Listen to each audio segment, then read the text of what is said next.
Awesome. Welcome, guys. Happy Wednesday, another live training. So today we're talking about overcoming plateaus, and it was clearly a topic that sparked a bit of interest, otherwise we wouldn't be here. So just to start, I want you to drop in the chats, have you ever experienced a plateau or something that you feel as though was a plateau, right? So today we're going to be talking about what a plateau is, how to identify it, what the real concerns are around plateaus, which is probably a big reason why you're here, and then how we actually break through them. Because I think it's really easy to misunderstand plateaus and to get into a bit of a hole where we kind of give up, right? And so if we can understand plateaus, we can keep going and we can feel really confident and convicted in the journey that we're on. So thank you guys for being here. Just bring up the chat. Now I'm going to go ahead and share so you guys can see. There we go. Cool. Can everyone give me a thumbs up or some sort of cool? See.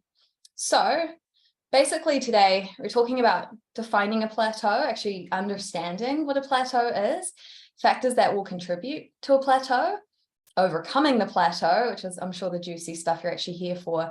And then something else to consider on the topic of plateaus is always monitoring non-scale victories. Because for the context of this conversation today, we are talking about fat loss, okay?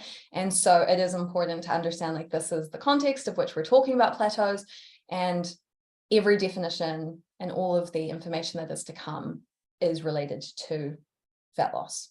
Cool. Drop a me in the chat at the moment if you are currently on a fat loss journey.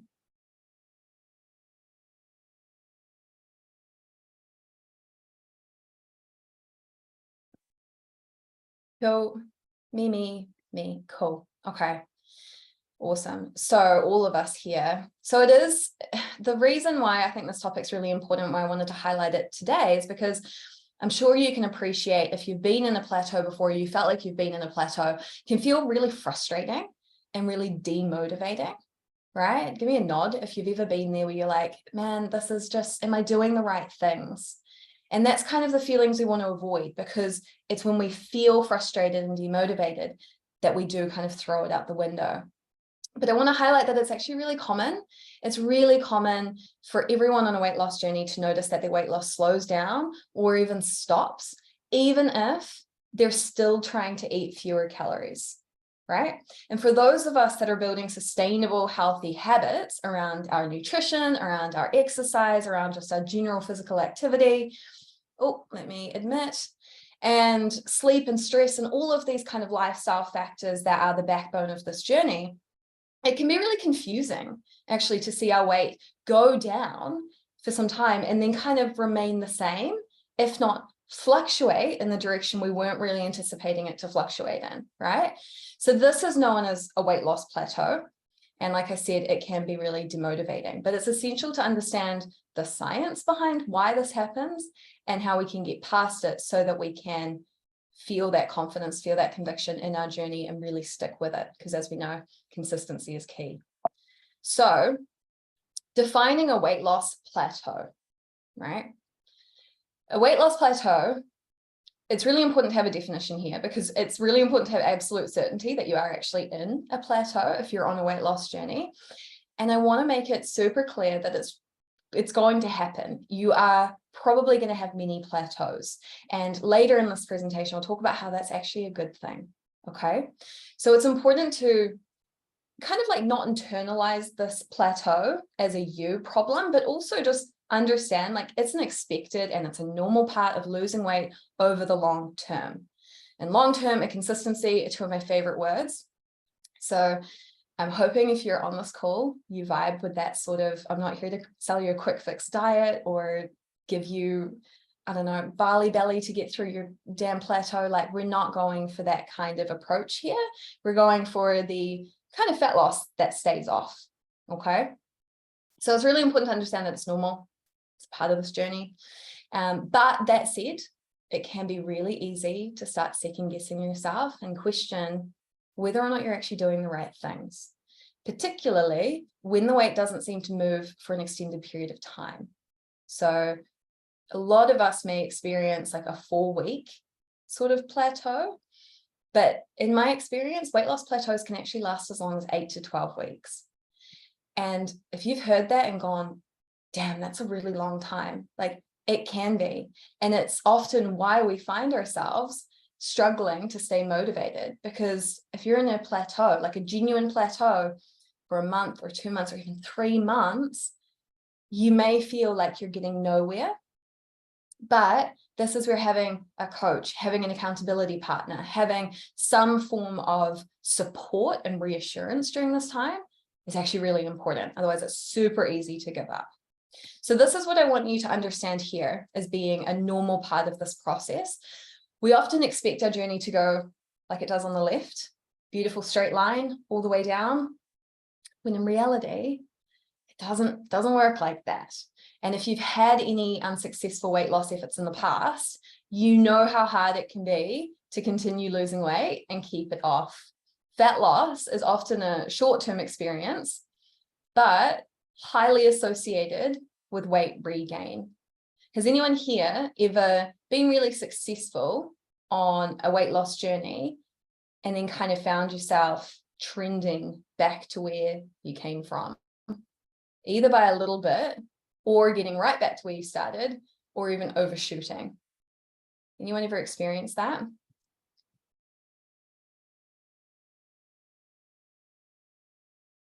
Yeah.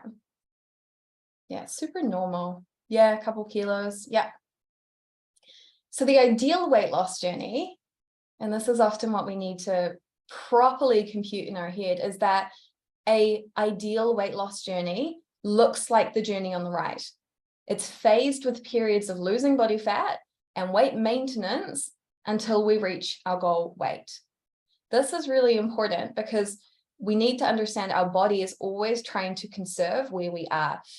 If you're on this call right now, have you found that in the last, let's say 6 months, unless you're on it, because some of you here are working with me one-on-one, have you found over the last, say, 6 months that you have kind of fluctuated around the same sort of place? Like you're just loosely hanging around, maybe a kilo down, a kilo up, and you kind of hang around the same place. Yeah. This is your body's innate and beautiful way of protecting where it is right now. Some people call this like set point theory. Okay, I don't know if anyone's ever heard of set point theory. Yeah, but set point theory is basically this, where we're like always trying to stay, our body's always trying to stay where we are. And this is why when we lose a lot of weight from the outset and we don't have a journey that looks like on the right, we've deviated so far from where our body's happy that without us even knowing or really having control over it, our body will start to kick systems into place to get you back to where it was happy. And so when we think long term, it's not just because that's easier in your mindset, or making small changes is easier over time. It's actually your body responds better to slow weight loss.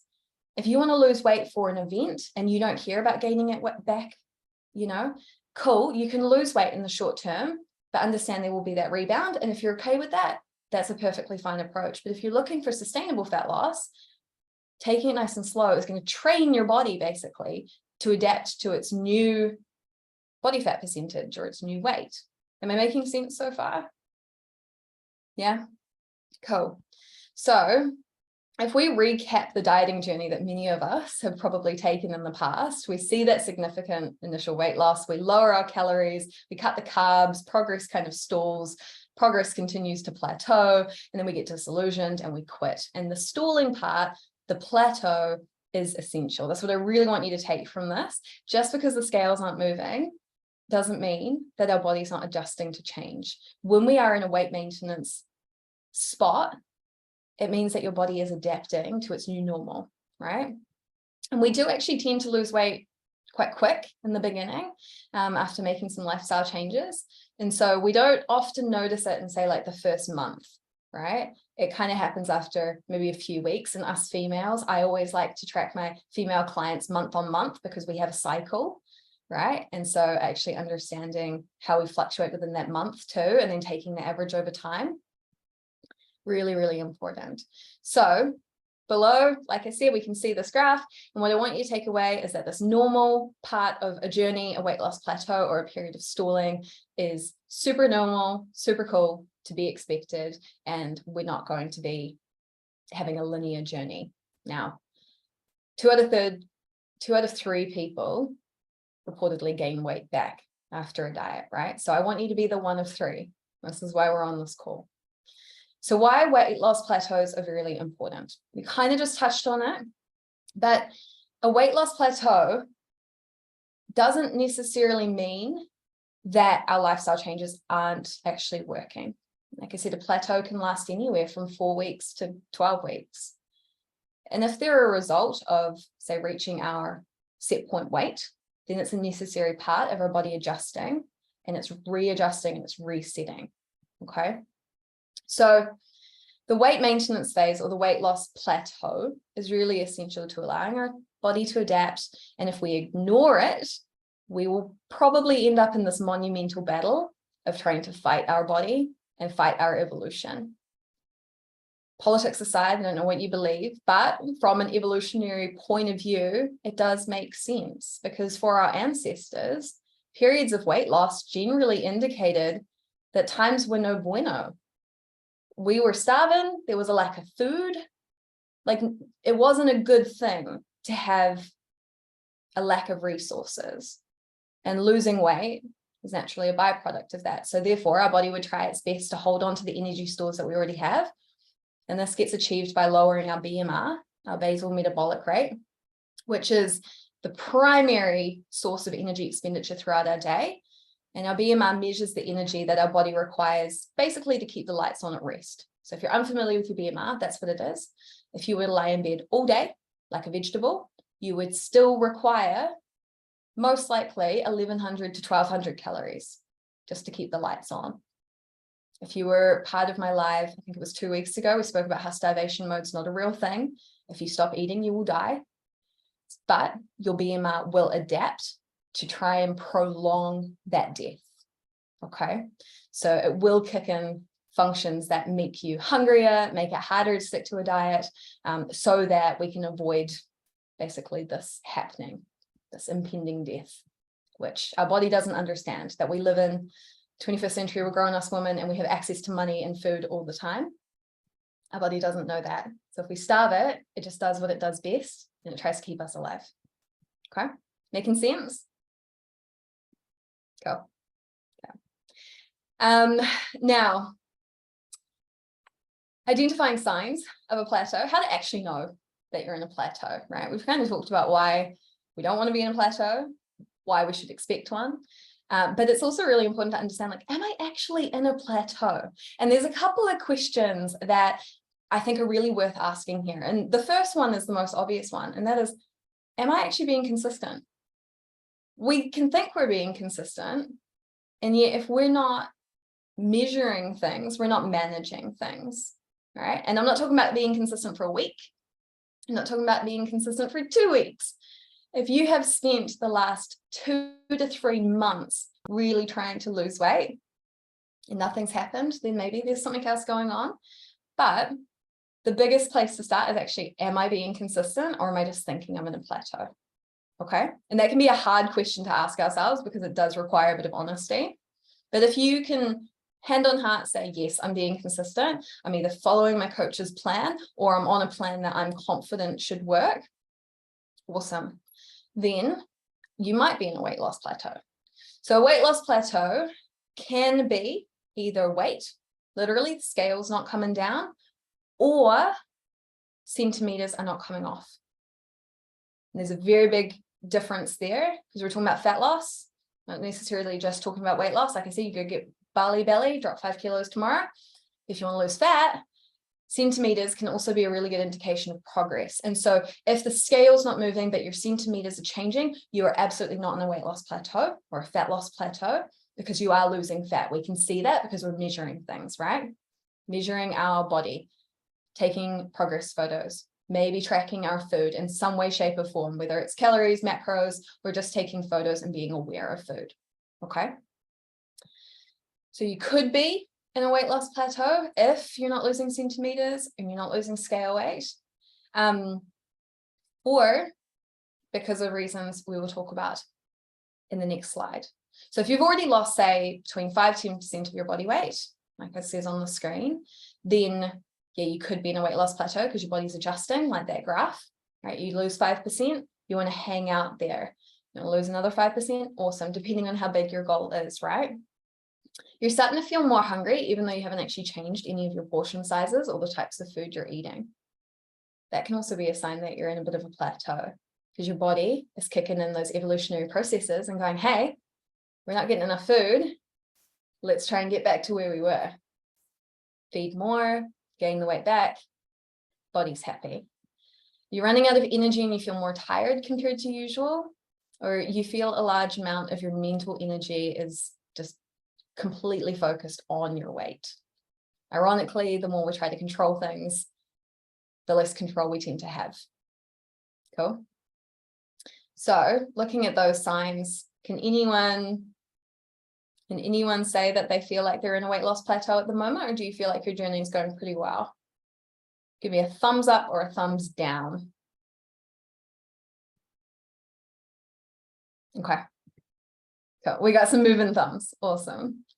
So if you feel as though you are being consistent and you're in a legitimate weight loss plateau and you actually don't understand why, and you might be struggling to see that breakthrough come, but you've given it a bit of time, like I said, 4 to 12 weeks, then here's some strategies or some reasons as to why you may be stuck. Okay. First one, it's hormones. So our hormones actually do play a big role in our weight loss journey and how much fat is stored in our body. And bear in mind, us females need a little extra fat than men because our job is to procreate and we need a nice, not hostile, the opposite. We need a warm, welcoming environment. Yeah, we don't want a hostile environment. So our hormones, it's really important to have them on point and understand that they can actually play a role in influencing whether or not we lose weight. Because like I said, our body has all these beautiful mechanisms to keep us alive. So alongside the role of insulin, which helps in reducing our blood sugar levels, insulin is also the main fat storage hormone in our body. So if you're in a state of insulin resistance, means that your body's going to be pumping out more insulin to lower blood sugar levels, which then leads to more fat being stored in your body. Okay. We do see this in people that are carrying a little extra weight. Insulin resistance can be a really big role in basically why things are the way that they are. And we know that eating high amounts of refined carbs and added sugar can also drive a state of insulin resistance in the body. So it's also important to look at your food quality. Are you actually eating well? Like using your common sense and eating whole foods and not just donuts and pizza and these highly refined, highly processed foods all the time, which is just going to make our battle with our body really difficult. Other hormones to be aware of are ghrelin and leptin. I spoke about them in last week's training about sleep. These are a massive part in whether we can break through a weight loss plateau and whether we're successful, because these are our hunger hormones, right? So if we are constantly being told that we're hungry and never told that we're full, those signals in our body aren't working and they're not switched on, we're going to end up overeating because we just can't stop feeling hungry. And it makes life really difficult when you're always hungry if you're trying to lose fat. So this results in overeating and basically just never feeling full. Now, on top of this, overweight individuals as well may be really susceptible to the effects of leptin, which means that they have an increased appetite. And this is why it's so important to understand that it's not just always a case of willpower, right? If you can hand on heart say, I'm really being consistent with my program, then maybe you're not actually at fault here. Maybe there's something else going on in your body and it requires a few tweaks of food quality or lifestyle adjustments to get your hormones in a really good place where your body is switched online and things are happening the way that you want them to. So these are just some of the many hormones that have an impact on our weight. Others include like estrogen, your thyroid hormone, cortisol, which is commonly known as a stress hormone. And I think it's really important to understand, takeaway from this section is willpower doesn't get you all the way, it gets you started, but having your body on your side is always going to lead to a much more enjoyable and sustainable journey. Make sense? Cool.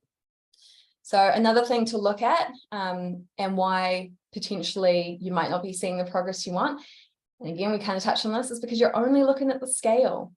So the number on the scales doesn't actually tell you anything about your fat percentage. It just tells you how heavy you are, and how heavy you are is based on a lot of things.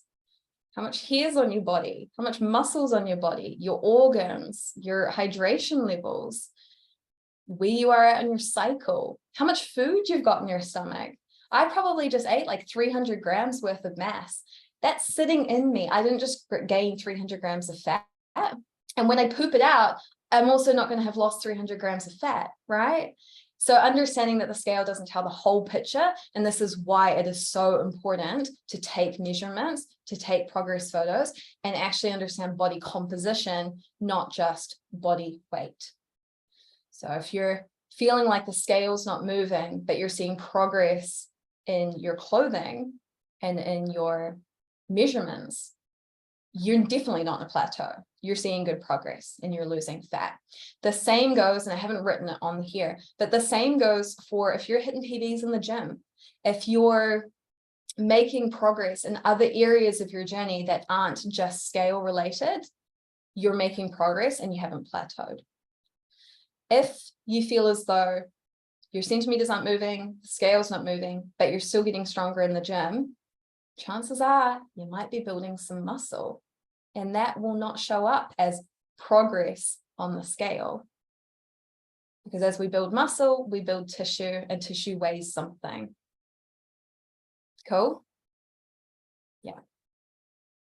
So I think it's really important, takeaway here is just to understand that you've got so much more progress behind the scenes that potentially you need to shift a bit of your perspective to, and actually make notes of these wins. In my check-in form every week, I get my clients to write down 2 to 3 things that they feel they've done really well that week. And even if they had a shit week as far as the scale goes, even if they didn't quite make all of their training, or they feel as though they've let themselves down in some way, shape, or form, there's always something that you're doing well. And it's really important to keep those wins in your mind, because that's what's going to keep you motivated, especially if you're in a plateau for, say, 8 weeks. If you understand that that's normal, but you can consider all these other wins, you're going to keep going. If you feel like a failure, you're going to give up. So it's really important to keep in mind that you're probably doing better than you think you are, and to actually count the wins as they come up. So how do we actually break through a fat loss plateau? With everything I've just said, again, if we're being super honest, and we're like, no, I'm genuinely in a plateau. I feel as though my hormones are probably on point. I'm tracking my food. I'm doing really well. Sweet. Your body's adjusting. It's taking a bit of time. It's in a maintenance period. If you're ready to break through that maintenance period, check your portions. As we weigh less, our body requires less food to stay alive. We're now a smaller human being that requires less fuel. If you can imagine a gas tank for some ridiculous American pickup truck isn't going to have the same size tank as like a little Mazda Demio, right? And so if we are trying to go from being a pickup truck to a hatchback, we have to understand too that our tank doesn't require the same amount of fuel anymore. So our BMR is reducing. And that's just a natural part of understanding, like, we're small people. I can't get away with eating as much as a rugby player, for example, because my body just doesn't need that much. I will gain weight. Their weight loss diet would probably be my surplus diet, right? And so just understanding that we're all individual as far as our height goes, our weight goes, our preferences go, and our actual lifestyle. I also have a desk job. And so for me, I really have to go out of my way to be a little bit more active. Whereas somebody has my body fat percentage, my training plan, and I don't know, my hair would be in a much better position to eat more food if they were a painter and not a desk jockey. right? Or if they were a gardener and they were constantly moving around and not sitting on their ass like I do, right? What if we replace our fat with muscle? Do our calories reduce or stay the same? Great question. So we can't actually replace fat with muscle. They're two different tissues, but I understand what you're saying. If you change your body composition and you're a leaner individual with less body fat, then your body's going to become, technically it's going to become more metabolically expensive. So muscle's expensive to feed, fat, not so expensive. Whereas, say, again, using me as the example, when I was skinny fat, right, I weighed the same as I do now, but I had a lot higher body fat percentage and a lot less muscle mass.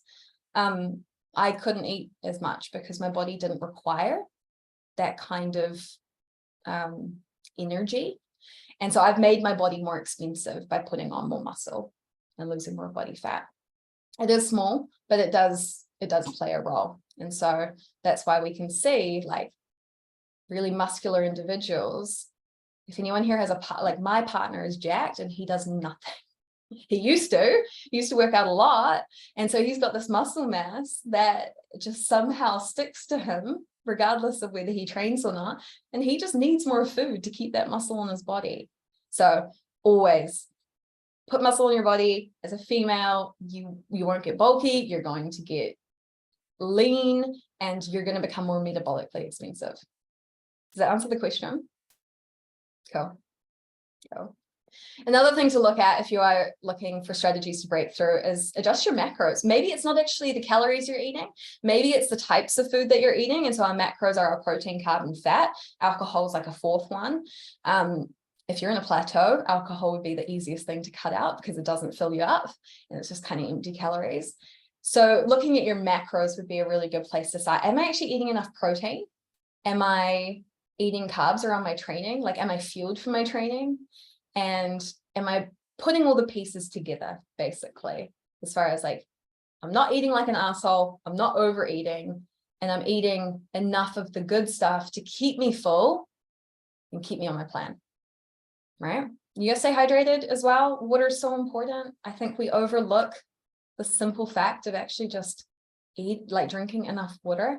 If we're not drinking enough water, we're probably going to mistake thirst for hunger and then we're going to overeat. So you can kind of see how this all ties back. Like when we do the right things, life's easy. Fat loss is actually really easy. But when we're not, it can become quite a battle. We touched on considering food quality as well, because this is going to impact your hormones, going to impact your appetite. It's going to impact whether or not you want to keep eating after you've finished your meal. Like I think it was last year we went out for pizza with friends and I left dinner starving. I was like, I'm still hungry. And so I had to go and have a second dinner because I was like, there's just no way I'm going to be grumpy like this. And so understanding like, okay, the pizza was yum, but I probably should have also had it with something a little bit more filling, or maybe had like a protein shake before I went to dinner, because I just was not satisfied after my meal. I ate the whole pizza. It wasn't like I ate a slice. Like, I'm a gal that likes to eat. So you can trust that it wasn't a fact of food volume, it was food quality. Another thing to look at as well is adjusting your training. So if you are, if anyone here is familiar with like running or cardio exercise, eventually it starts to feel quite easy, right? You could probably, when I was training for a marathon, and again, I'll just keep throwing myself under the bus here because I've made all the mistakes. When I was training for a marathon, I had the highest body fat percentage I had for a lot of reasons. But what I want to touch on here is that I got fitter, and that was really cool. But I think we forget that as we train, we get fitter, and therefore we require more effort to keep seeing the same changes, to keep seeing the same adaptations. And it got to a point where I was like, I've just run 43Ks. Like, I can't run any further. I don't want to. And so marathon aside, with your strength training, which is what I do recommend you follow, if you've started to lift, like you're doing 20 kilo squats and you're starting to feel real easy, it's time to up those squats. And it could be a simple enough change as just adding more intensity to your workouts to see the fat loss results that you want. Because we're always trying to force change on our body, and we can't force change when we're doing what it's always done. And then last but not least, manage your stress and your sleep. Again, lifestyle is so, so important. Last week's training was all about sleep, and it was how it impacts our food choices, our weight, by affecting our appetite. And stress can also really indirectly influence our sleep. So if we're not managing our sleep and we're not managing our stress, we're putting our body in a really vulnerable position to store fat and also lead us to make unwise choices, which again makes everything really difficult. So these are kind of the 6 things I'd look at if you genuinely feel like you're in a plateau. Check your portions, maybe adjust your food quality, drink your water, look at your training plan. Are you actually improving? Are you forcing change? And then are you managing stress and getting enough sleep? If you hit those points, you'll break through. There's no doubt in my mind. It may take 3 weeks, it takes 6 weeks, but it will happen. All right. I'm all yours for questions. Hit me with anything. You can unmute yourself. Hopefully this made sense and was helpful. Was it helpful? Cool. Yeah, that's very helpful. Thank you. I feel like I've definitely been sitting around the same point for a while, but had one of those like full body scans recently, which like measures your fat versus your muscle gain, and then noticed that I'd actually gained muscle, but yeah, wasn't sure what to do with regards to eating and whether I was to increase it. So yeah, you answered my question before. Awesome.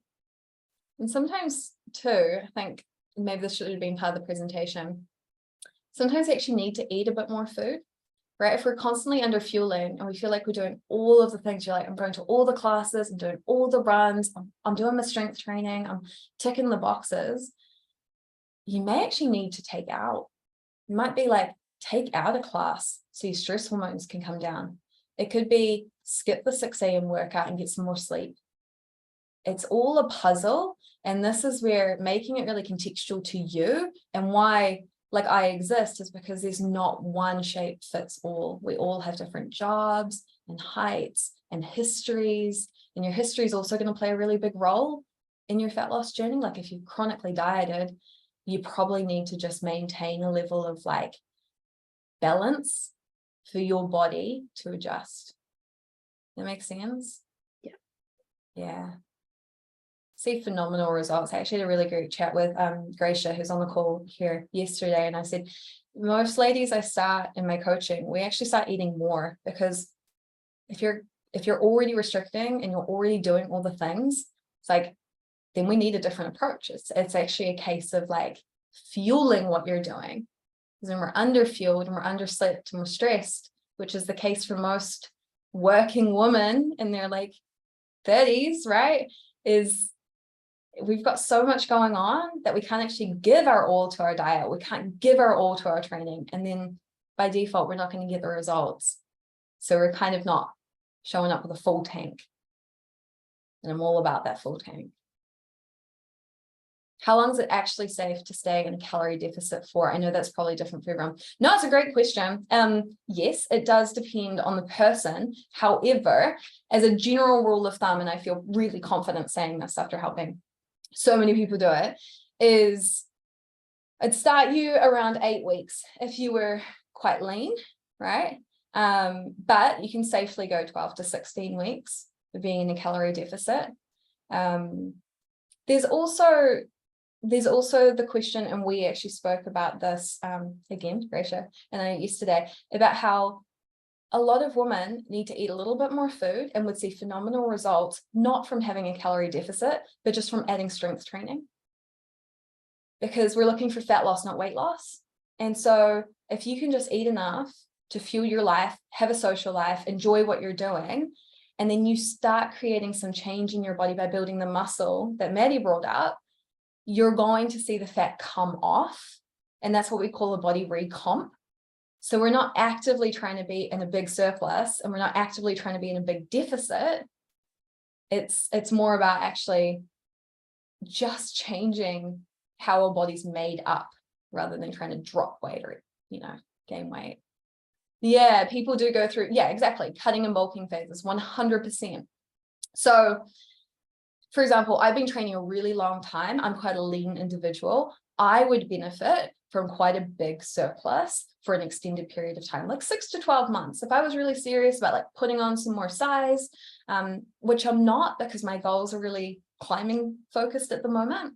Although I would like a little more junk, I won't lie. But like at the moment, I'm eating enough food to have flexibility to go out on date night. I'm in a surplus maybe 2 days of the week. I'm personally tracking my food at the moment, but most of us, we're like too busy for a full-on bulk or cut. I think if you're in year 1 or year 2 of like serious progressive overload training, eating at a level of maintenance is going to help you see really good results. And then once your training age gets older, like my training age is about 8 or 9 now, it's quite a long time, then you can start being a bit more aggressive with things. Like I would eat a bit more, and then I would have the leverage to cut back to like a healthy level. So to put numbers on that, say I would have to eat like maybe 2,300 calories, and that would put me in a really good like place of gaining a bit of fat and muscle. And then if I was to cut from that, I'd probably only stay at like 2,000 or 1,900 calories, and I'd just hang out there and see what happened, and then make adjustments if I hit a plateau. That makes sense? Yeah. But it's so contextual. Like if you're not a bikini athlete, like did anyone see my post the other night about how not all women are physique athletes? Okay. I'll tag you in that, maybe I'll send it to you, because like I mean it. I think it's so important to understand, like, we're just women that want to look good naked, go to Bali, feel confident, go out and have date night, feel like we can enjoy our lives and like look hot while we do it. But I'm not interested in getting dick skin lean. I don't want to lose my period. I am looking at having kids in the couple of years future. Like, I need my body to be in a good place, you know? If you want to get dick skin lean, your prerogative 100%. But just for the most part, like the women I work with are very like reasonable about their goals, and they just want to feel good in a bikini, you know, not necessarily on stage, but just at the beach. So I think always bringing it back to like that context of what is my goal, and then reverse engineer. And if it's to get on stage, yeah, you probably want to cut in bulk. But if you don't, there's, I think, more enjoyable ways to go about it. Yeah. Any other questions for me about this or anything else, really? Everyone's giving me the side eye. Like, someone else say something? It's cool. If there's no questions, you can shoot them through to me after this. I'll go ahead and press stop recording and save the replay for everyone watching this. So